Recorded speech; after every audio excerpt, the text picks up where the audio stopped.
We have all been there. You are watching the news, and a new law is announced. One person sees it as a dangerous government overreach. Someone else looks at the exact same law and sees basic, obvious common sense.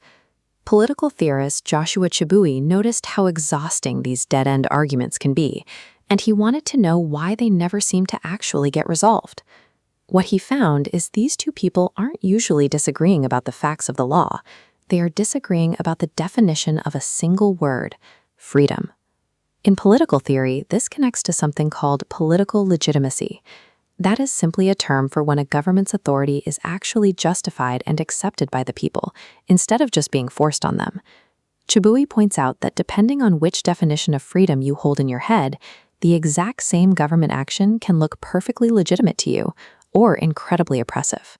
To understand this, we must look at the opposite of legitimate authority: arbitrary power.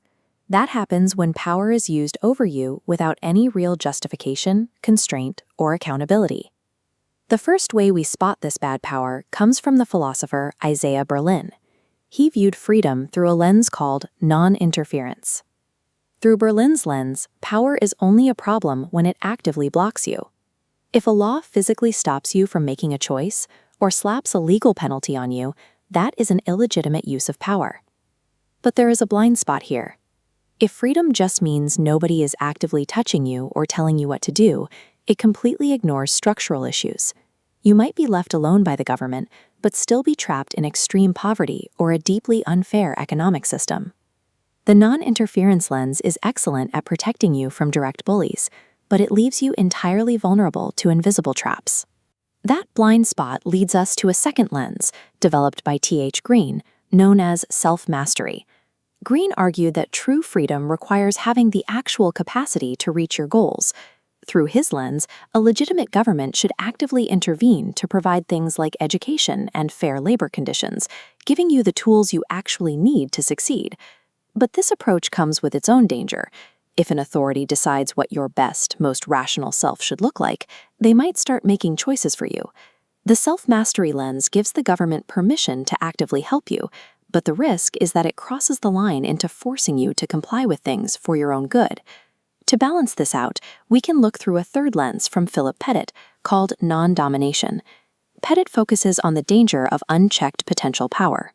Through his lens, even if a powerful person or institution happens to be treating you nicely right now, you aren't really free if they could decide to ruin you tomorrow. The weakness here is that fixing this requires a heavy reliance on rules and bureaucracy.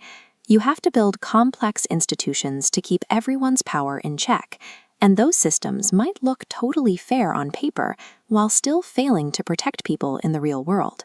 The non-domination lens exposes the danger of having someone else hold all the cards, but keeping you safe requires a perfectly responsive, flawless system that is incredibly hard to build.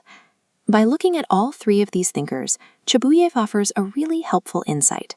None of these lenses are completely right or wrong on their own. Instead, we should use freedom diagnostically. It is a rotating lens we can use to reveal the different types of power in our society that need to be held accountable. Our modern political arguments feel totally stuck because we look at the exact same institutions through entirely different lenses. We literally see completely different problems.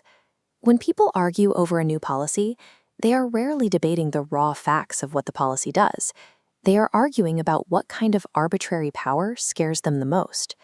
So the next time you find yourself in a heated political debate, try pausing the argument about the policy itself.